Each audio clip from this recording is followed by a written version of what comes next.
Hola alumnos, que tengan buen día. Acá vamos a hablar un poquito de la osteoporosis, una enfermedad silenciosa. Eh, Vamos a definir algunos objetivos de la clase de hoy. Recordemos que entran dentro de él del módulo del núcleo de metabolismo focálcico.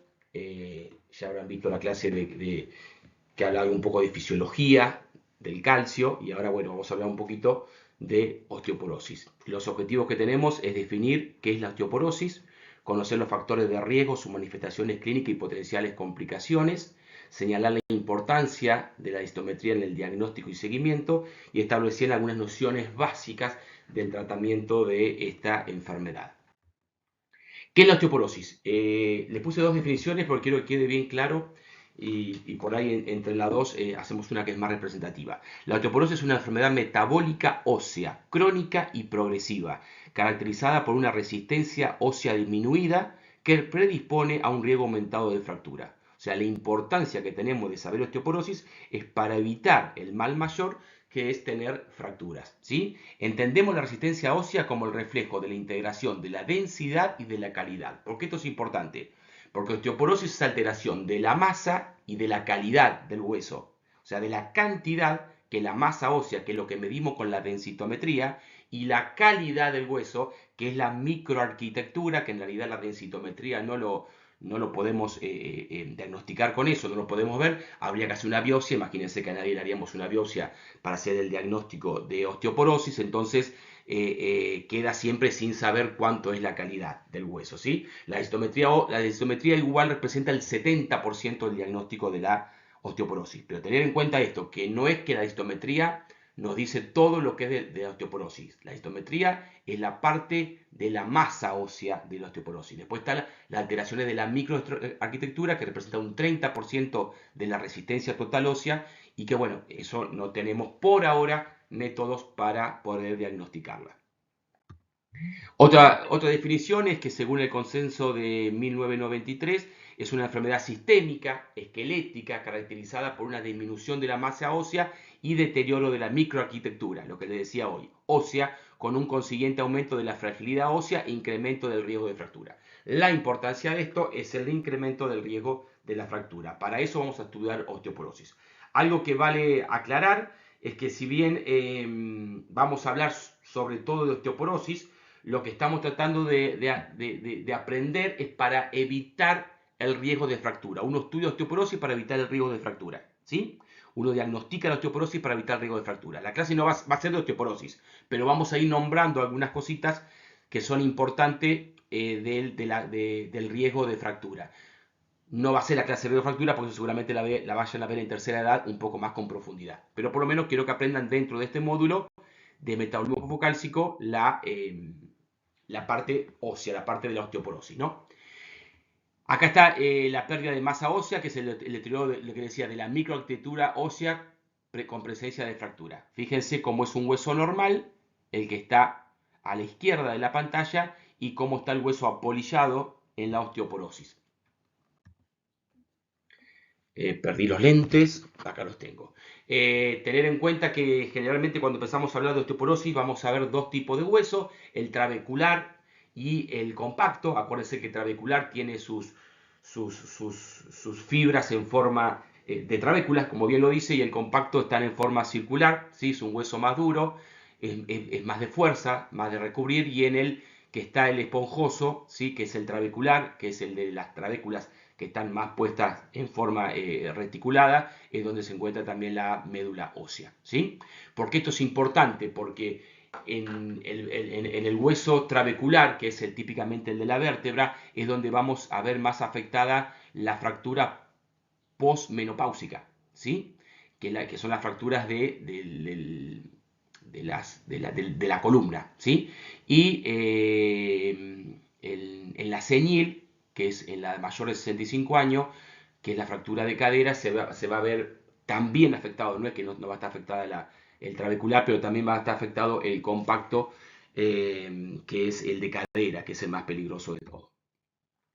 Acuérdense que el hueso está continuamente en recambio, hay resorción, formación, y eso a partir de cierta edad, hasta los 35 años, es donde se alcanza el pico máximo óseo, el pico de masa ósea, a partir de los 30, 35 años, y a partir de ahí empieza a descender. A partir de los 35 años, 40, cada vez perdemos más masa ósea. Las mujeres un poquito más a prisa que los hombres, y más aún a prisa después de la menopausia, ¿sí? Uno imagínese que va en caída, ¿sí? Y la menopausia es una caída más abrupta por la falta de estrógeno, ¿sí? Entonces hasta los 40 hay continuamente formación, llega a un equilibrio de formación-resorción y después se empieza a perder a predominio de la resorción. Y ahí es donde empieza a haber la pérdida de la masa ósea. ¿Qué es lo que determina que una persona llegue a ese pico de 40 años? Varios factores. Uno fundamental es la genética. Si bien no es una enfermedad genética, sabemos que hay determinantes genéticos que hacen que una persona llegue a un determinado pico de masa ósea, a eso de los 40 años, ¿sí? Se cree que el 75-80% de la formación del hueso depende de la genética, ¿sí? Pero también hay otras cosas que hay que tener en cuenta, como es la parte hormonal, ¿sí? La masa ósea tiene que ver con las concentraciones de estrógeno, de testosterona y de PTH, también con la parte nutricional, como es por ejemplo los alimentos ricos en lácteos, en calcio, sobre todo ricos en los lácteos, la verdura de hoja verde y la legumbre. Lo que más tienen calcio son los lácteos, ¿sí? Y los insectos, pero nosotros no comemos insectos. Digo esto porque en otras culturas sí se comen insectos y en otras épocas de la vida también se comían insectos, pero bueno, ahora nosotros no estamos acostumbrados, o sea que la base más fuerte de consumo de calcio son los lácteos, ¿sí? Y factores ambientales como tiene que ver la exposición al sol, algunos fármacos y también el tipo de actividad física que hayamos desarrollado a lo largo de nuestra vida, ¿sí? Hay diferentes tipos de osteoporosis. La que más se tienen que quedar es la primaria, la secundaria, la primaria, que puede ser la posmenopáusica, como le decía hoy, la tipo 1 posmenopáusica, que es la típica de la fractura de vértebra o de coles, que es la fractura de radio, ¿sí?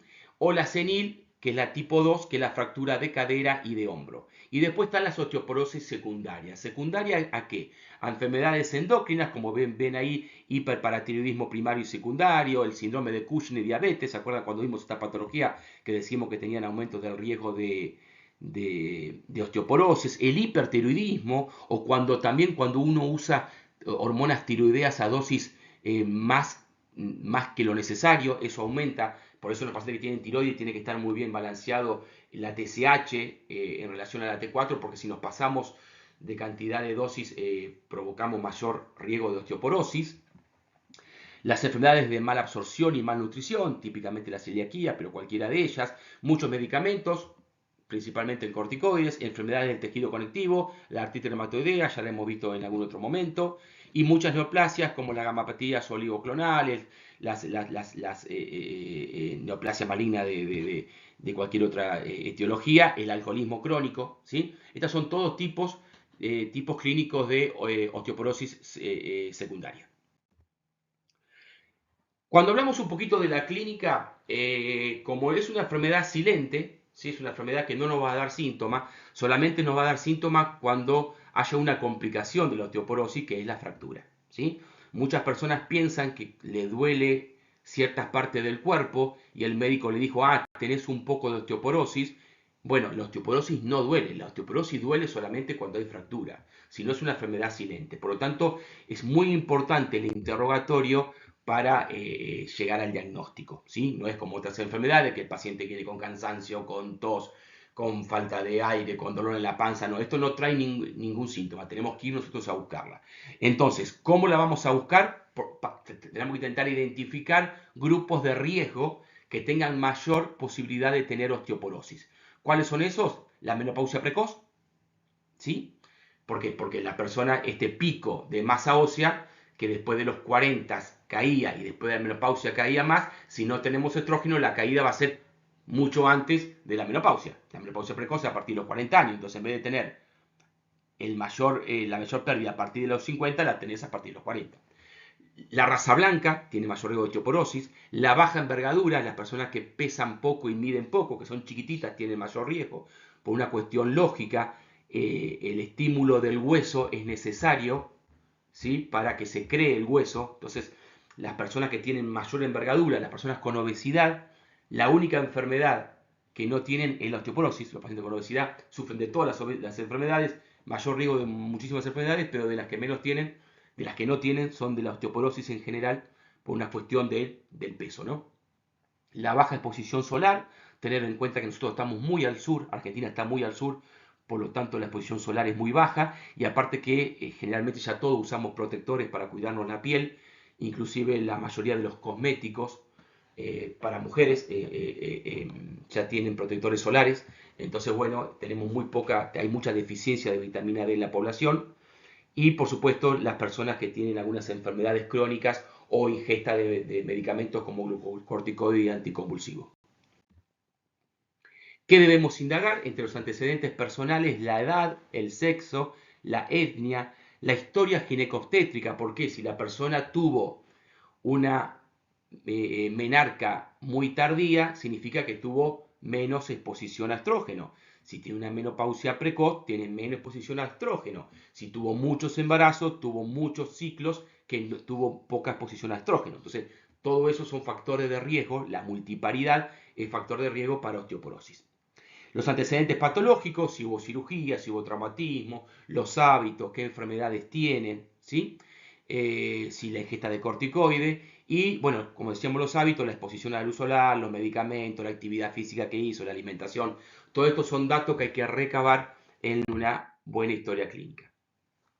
Es muy importante conocer los factores de riesgo porque en el momento, como decíamos hoy, como no vamos a tener muchos datos que el paciente nos traiga, sino que lo vamos a tener que ir a buscar nosotros, tenemos que conocer los factores de riesgo para saber a quién estudiar. Acá están mezclados un poco, porque en realidad en la bibliografía están así. Si bien hay factores de riesgo de osteoporosis y factores de riesgo de fractura, como uno lo que quiere es prevenir la fractura, generalmente van a encontrar mezclados los factores de riesgo de osteoporosis que de fractura. Pero bueno, es fácil saber a qué corresponde cada uno. Por ejemplo, los factores de riesgo mayores, ¿sí? Lo que son los de alto riesgo, es la edad avanzada, el bajo peso, los antecedentes personales de fractura, los antecedentes maternos de fractura de fémur, los corticoides y las caídas. Por supuesto, las caídas no son riesgo de osteoporosis, sino que son riesgo de fracturas, ¿sí? Como son, por ejemplo, los pacientes que tienen trastornos neurológicos, los pacientes que toman benzodiazepinas, muy frecuente en la tercera edad, todos esos son factores de riesgo de caída, por lo tanto factores de riesgo de fractura por osteoporosis, ¿sí? Y después factores de riesgo moderados, ¿sí? Que es el consumo de tabaco, el consumo de alcohol, la menopausia precoz, la menorrea primaria y secundaria, el hipogonadismo. Muchas veces los factores de riesgo se confunden con las causas secundarias, ¿sí? Acá abajo ves que dicen factores de riesgo relacionados con las caídas, trastorno de la visión, psicofármaco, ACV, enfermedad de Parkinson, todos trastornos neurológicos que hacen que las personas tengan más caídas, ¿sí? La osteoporosis suele ser mencionada como la enemiga silenciosa, sin embargo, algunas manifestaciones clínicas pueden alentar la sospecha de su presencia, ¿sí? Hay algunas cosas que uno puede encontrar en el examen físico y sobre todo que la pérdida de altura, ¿sí? Como bien dice acá, aproximadamente 2 centímetros de la tralla. Uno dice que si de la última vez que lo pesó mide 3 centímetros menos, 2 o 3 centímetros menos, uno está obligado a descartar que ese paciente no tenga osteoporosis. Si no tenemos ningún peso, se dice que si el paciente perdió más o menos entre 4 y 5 centímetros de la edad del peso, de la altura máxima que haya tenido alguna vez, también es un dato para tener en cuenta para buscar e indagar la osteoporosis. El dolor vertebral, tanto agudo como crónica, siempre que haya tenido una fractura, por supuesto. El aumento de la cifosis dorsal por acuñamiento de la porción anterior del cuerpo vertebral. Ahora vamos a ver algunos ejemplos. Pero los pacientes que están doblados hacia adelante pierden la altura y se inclinan hacia adelante. Y bueno, ya en un extremo más avanzado, la dificultad respiratoria, reflujo y la protrusión abdominal. Lógicamente, imagínense, si se va achicando la parte de la columna, el paciente va perdiendo estatura, se va encorvando hacia adelante y por una cuestión lógica, si ustedes hacen la pruebita, van a ver que le sale la pancita para adelante, ¿sí? Bueno, eso es lo que uno puede ver en la fisonomía, ¿sí? Del paciente que tiene osteoporosis. Acá está el ejemplito, ¿ves? Ven cómo al achicarse, al doblarse la columna, la parte dorsal, cómo protruye el abdomen hacia adelante. Tres tipos de vértebras vertebrales. La cuña anterior es la más característica, se colapsa la porción anterior del cuerpo vertebral. La bicóncava, porque lo que colapsa es la parte media de la vértebra. Ahora vamos a ver algunos ejemplos y después en el labo le vamos a mostrar radiografías. Y el aplastamiento colapsa toda la vértebra, ¿sí? Es muy poco frecuente que colapse la parte posterior. De hecho, tenemos algunas cositas para pensar de cuándo hay osteoporosis en una vértebra, ¿sí? Generalmente la osteoporosis ataca solamente el cuerpo de la vértebra, ¿sí? No va a atacar los pedículos. Acuérdense que cuando ataca los pedículos, más probablemente sea neoplásico. Los tumores secundarios, las metástasis, aman a los pedículos porque es la zona más irrigada y entonces donde se van a ir a localizar la metástasis. En la osteoporosis no pasa eso, lo que se afecta es el cuerpo vertebral, ¿sí? Entonces, bueno, respeta el resto de la vértebra. Después, otra cosita que vamos a saber, que generalmente es poco probable que sea el tratamiento posterior, es poco probable que haya síntomas neurológicos, por esto de que es el cuerpo y no el pedículo el que se altera, entonces no altera el canal raquídeo. Bueno, algunas cositas a tener en cuenta para pensar que la fractura es por osteoporosis. El 70% son asintomáticas, la radiografía de columna dorso-lumbar es mandatoria, se evidencia con pérdida del 30 a 40% de la masa ósea. Hay un cuadrito que dice según el porcentaje de pérdida, si es menos de 20 a 40 o más de 40, leve, moderado, grave, nada. Es para que lo sepan que existe, pero tengan en cuenta eso, que el aplastamiento generalmente es anterior, en la parte media, ¿sí? La vértebra bicóncava o la vértebra de pez, ¿sí? O que colapsa toda. Acá tenemos algún ejemplo, ¿ven? La fractura en cuña, ¿sí? Que es de la parte anterior, la fractura bicóncava, que es de la parte del medio, y la fractura por compresión, que es toda, ¿sí? Y ahí están los grados que le decía hoy. Mínima de 1 a 25, moderada de 25 a 2 y severa mayor de 40. Acá hay un ejemplo de radiografía. La vértebra enmarcada, ¿qué significa eso? Cuando ustedes ven una radiografía que siempre le vamos a pedir de columna lumbar con foco en dorsal 7, perdón, dorsal con foco en dorsal en D7 y lumbar con foco en L3, ¿sí? Lo que vamos a ver es, siempre de perfil, lo que vamos a ver es que en la vértebra, vamos a ver la vértebra vacía, que le llaman algunos, como es en la primera, que es como si estuviera enmarcada, como si estuviera escrita por lápiz, ¿no? Se ve solamente los bordes y no se ve la parte del centro. O un grado menor se ven las trabéculas en forma vertical y no horizontal, porque la primera que se pierde son el trabeculado horizontal, ¿sí? Después se pierde el vertical y después queda la vértebra vacía que se ve solamente el cuadradito como si fuera dibujada con lápiz, ¿sí? Como ahí la ven en la primera diapo, ¿sí? Después la fractura por compresión en la segunda y ahí tenemos una vértebra bicóncava en L1 como se ve en la tercera. Esto es un ejemplo. Después en el labo le vamos a mostrar algunas radiografías para que la puedan ir viendo, ¿sí? Siempre generalmente lo que se pide es una radiografía dorso-lumbar. La fractura de cadera quizás no, es la complicación más temida en los pacientes que tienen osteoporosis. Se da en la osteoporosis senil, generalmente mayor de 65 años.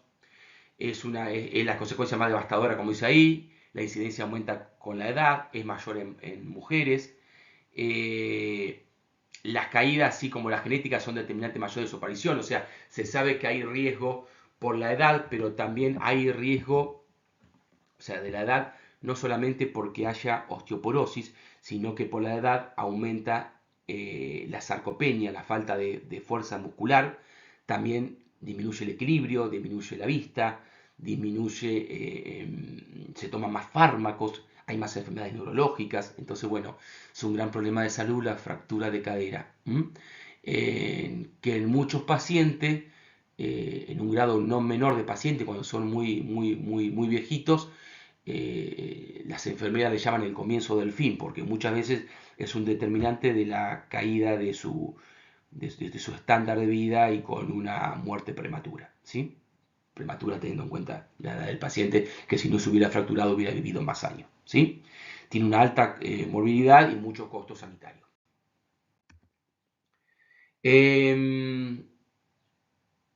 Tener en cuenta que hay diferentes tipos de fractura de cadera, probablemente después la parte de, traumatología en cirugía lo van a ver, que están las intracapsulares y las que están por fuera de la cápsula, que son la de cuello, la intertroganteria, bueno, hay diferentes tipos de fractura de cadera, pero que cualquiera es un gran problema de salud.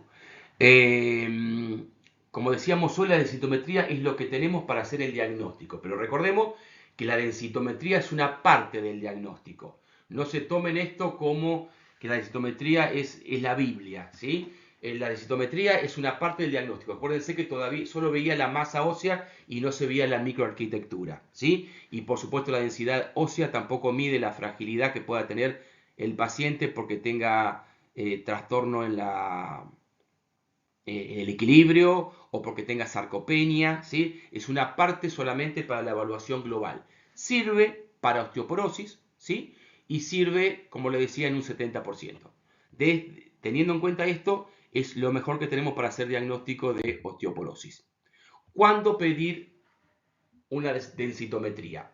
Esto lo van a encontrar probablemente diferente según la bibliografía que busquen, pero bueno, la Sociedad Argentina de Osteoporosis lo que concordó es que sí o sí habría que hacerla en mujeres mayores de 65 y en varones mayores de 70, que también en mujeres en la posmenopausia y hombres mayores de 50 que tengan factores de riesgo de fractura, cuando hay antecedentes patológicos de fracturas en mayores de 50 años, o sea, no solamente factores de riesgo, sino que haya fractura en mayores de 70 años, en mujeres con menopausia precoz y factores de riesgo de fractura, en alguna enfermedad que tenga tratamiento crónico con predisposición a la disminución de la masa ósea, como por ejemplo el uso de corticoides, y para la evaluación del seguimiento.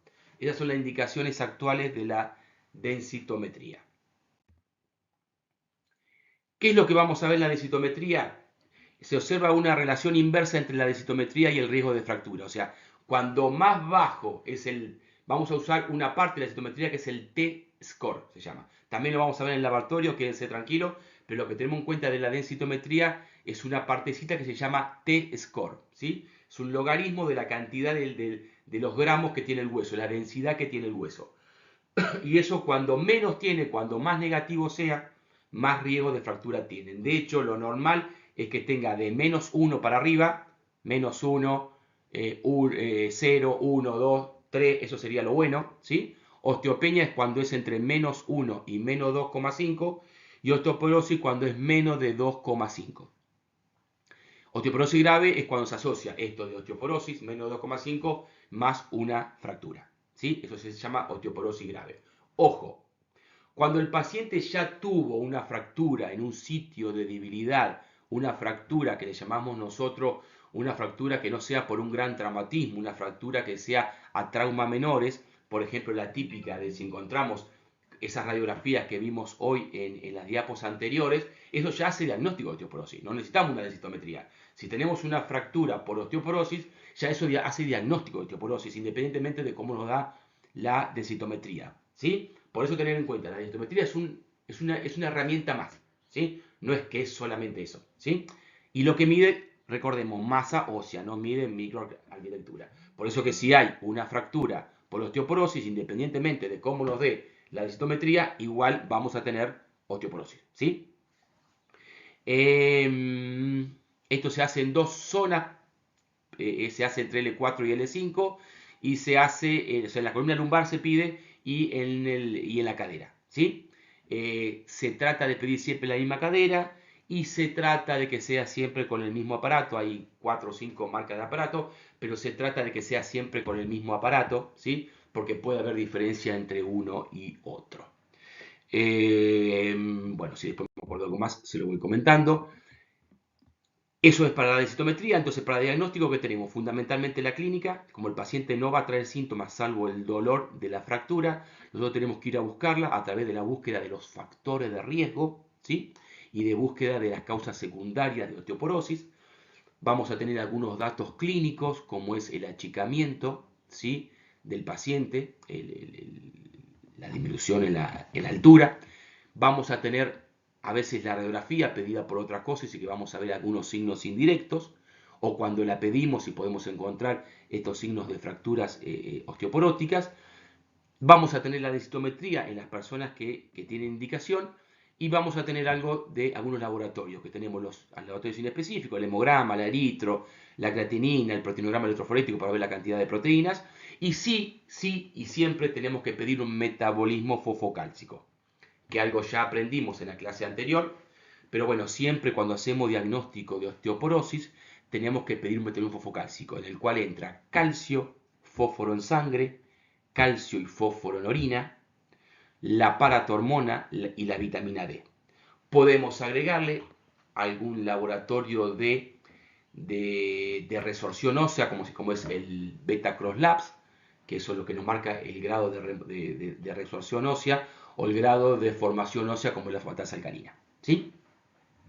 ¿Por qué es importante esto? Porque la osteoporosis se caracteriza por tener todo el fosfocálcico normal. ¿Sí? Si no, no es osteoporosis, es otra cosa. ¿Sí? La osteoporosis tiene calcio en sangre, fósforo en sangre, vitamina D en sangre, todo eso lo tiene que tener normal. Si tuviera vitamina D baja, ya no sería una osteoporosis, sería una osteomalacia, ¿sí? Que es la falta de vitamina D. Ahora hay un concepto que está medio de moda, se llama osteoporomalacia, que es cuando se juntan las dos cosas, la vitamina D y la falta de vitamina D y la osteoporosis verdadera. Pero ¿cómo vamos a ver para a ver cuánto tiene realmente osteoporosis? Le corregimos la vitamina D y lo que mejore de masa ósea, ¿sí? Por vitamina D ha sido por la falta de vitamina D y lo que queda es por la osteoporosis, ¿sí?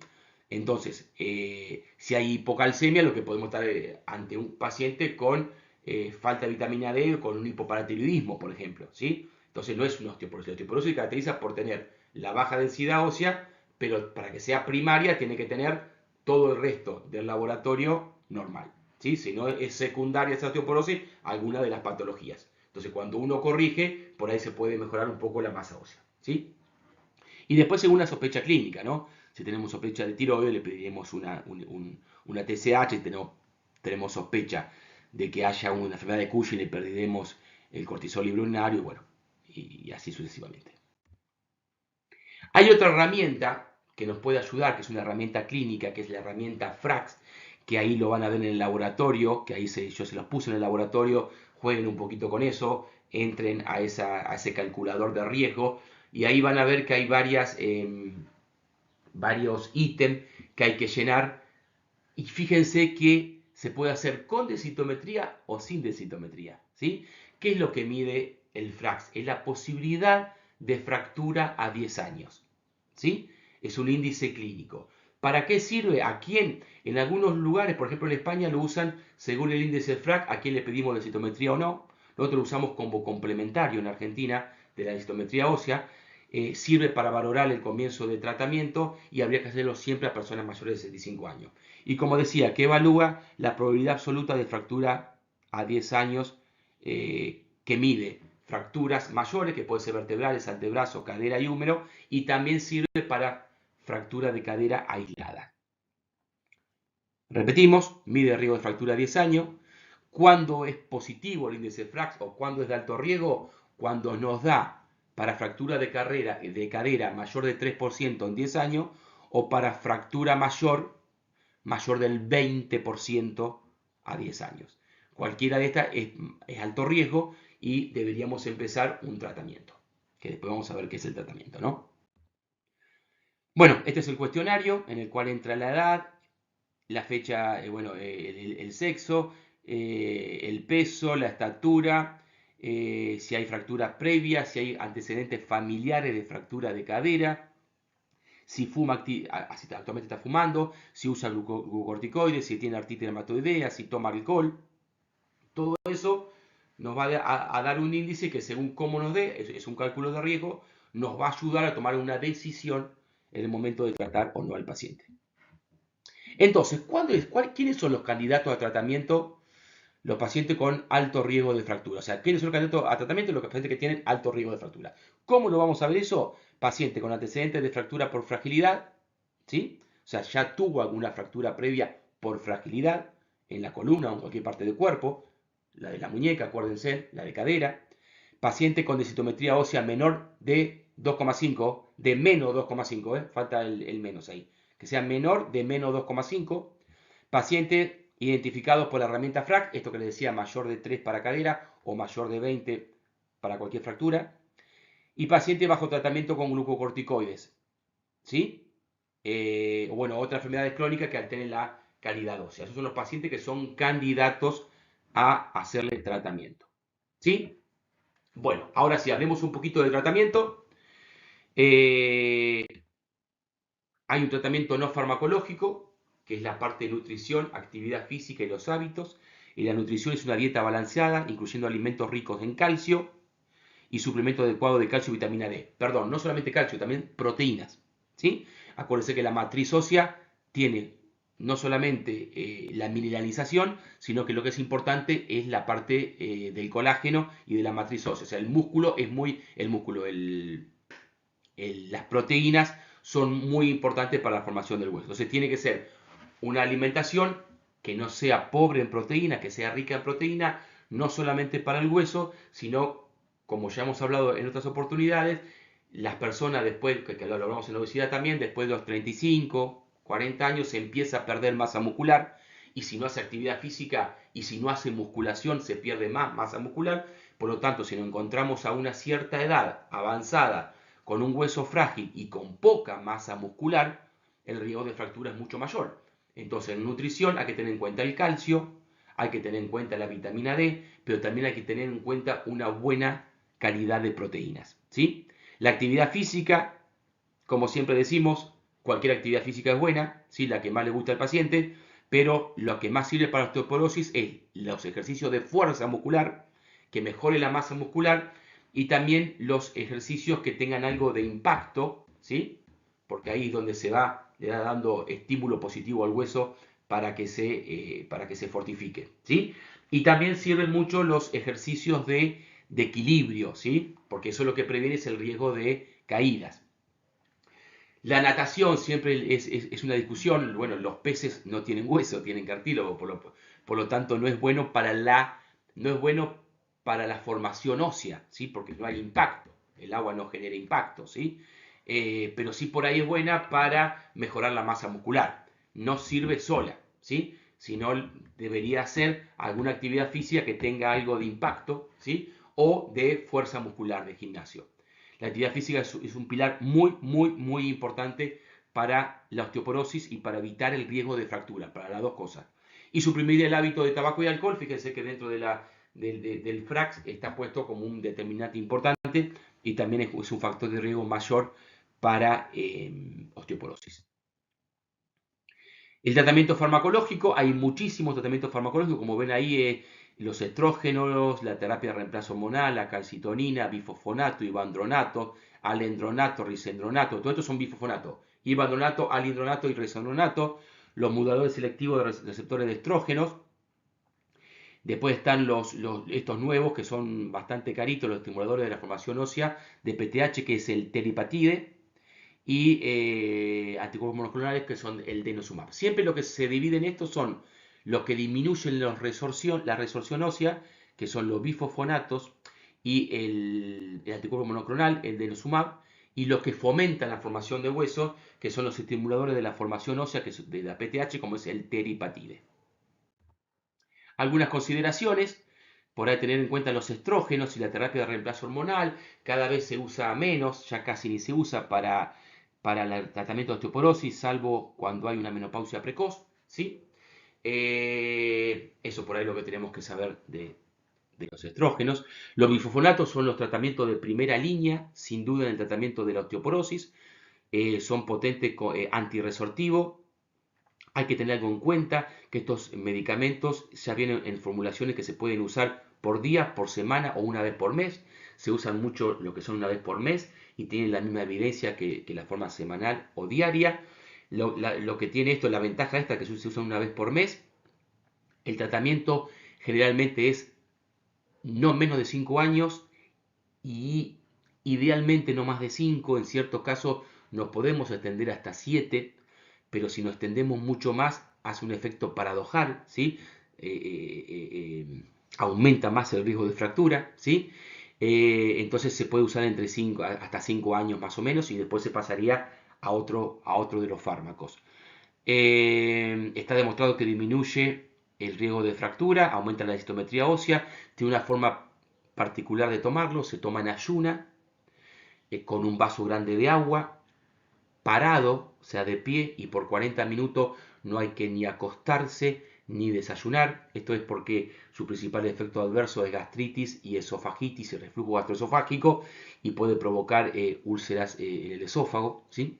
Entonces, bueno, esa es la forma de tomarlo. Y después hay una rara causa, una rara consecuencia que puede ser la osteonecrosis de mandíbula, que muchas veces le va a pasar que el odontólogo le va a pedir que le suspenda el tratamiento durante 3 o 4 meses, porque cuando hay que hacerle algún tratamiento odontológico está demostrado, poco frecuente, pero si les pasa, le va a echar la culpa a ustedes, que puede provocar e incrementar el riesgo de una osteonecrosis de mandíbula. Los moduladores selectivos de receptores de estrógeno, la verdad que los raloxifenos no se usan mucho, ¿sí? Pero bueno, saber que existen. La PTH recombinante humana, el teriparatide, tiene indicaciones subcutáneas, se usa cuando hay una osteoporosis muy severa, con muy baja densidad mineral ósea y cuando hay muchas fracturas, se dice, cuando hay más de 2 o 3 vértebras comprometidas, este sería el tratamiento de elección. Los anticuerpos monoclonales, que se usa el denosumab, este sí se usa bastante en pacientes que tienen intolerancia a los bifosfonatos, sobre todo, también es de uso subcutáneo, cada 3 o 6 meses, y también se puede usar en los pacientes que ya usaron un ciclo de bifosfonato, y bueno, se podría después usar, si sigue con osteoporosis, se podría usar esto. Esto igual va cambiando continuamente, ¿sí? Cada vez están saliendo nuevos fármacos y cada vez la guía la van actualizando continuamente, pero bueno, ya eso es por ahí más para el especialista. Algunos tips para llevarse a casa. Lo importante en esta enfermedad es la prevención, porque, como yo siempre digo, el ser humano está diseñado para vivir 40, 45 años. Antes los seres humanos no moríamos antes de guerra, de epidemia, de simple neumonía o simple infecciones o catástrofes naturales, ¿sí? Hoy la medicina ha hecho, y la seguridad ha hecho de que la gente viva mucho más años, ¿sí? Y la medicina está haciendo de que uno viva cada vez más tiempo, ¿sí? Ahora, que tenga mejor calidad de vida depende mucho de nosotros, ¿sí? De nosotros como pacientes, me refiero. Hoy sabemos que antes un paciente con una ACV al año, o los 2 años, 3 años, fallecía. Hoy una persona que tiene una ACV vive 20 o 30 años, ¿sí? Entonces, por lo tanto, hay que cuidar mucho nuestro cuerpo para no llegar a tener el ACV, en este caso para no llegar a tener la fractura. Entonces eso va a depender mucho de la calidad de vida que tengamos. Nosotros como médicos tenemos que hacer mucha prevención porque cada vez tenemos más pacientes que están llegando a los 90 y ya hay muchos que llegan a los 100 y que los pasan, ¿sí? Y esto va a ser probablemente cada vez más frecuente.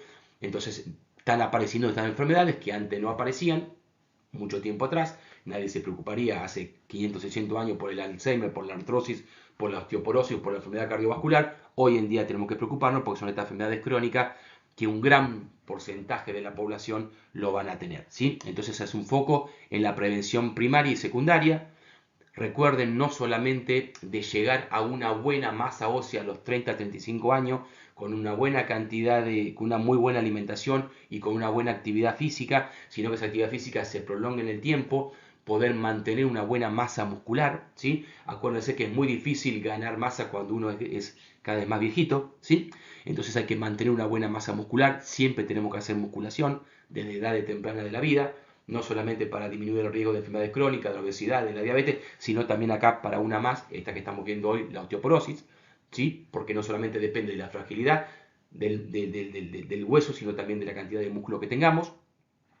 Hacer el diagnóstico oportuno, hacer el screening cuando sea necesario, tener en cuenta los factores de riesgo para saber a quién pedirle densitometría, índice FRAC y metabolismo fosfocálcico. Y si bien de acá, como dice, no solicitar una densitometría como screening o como rutina,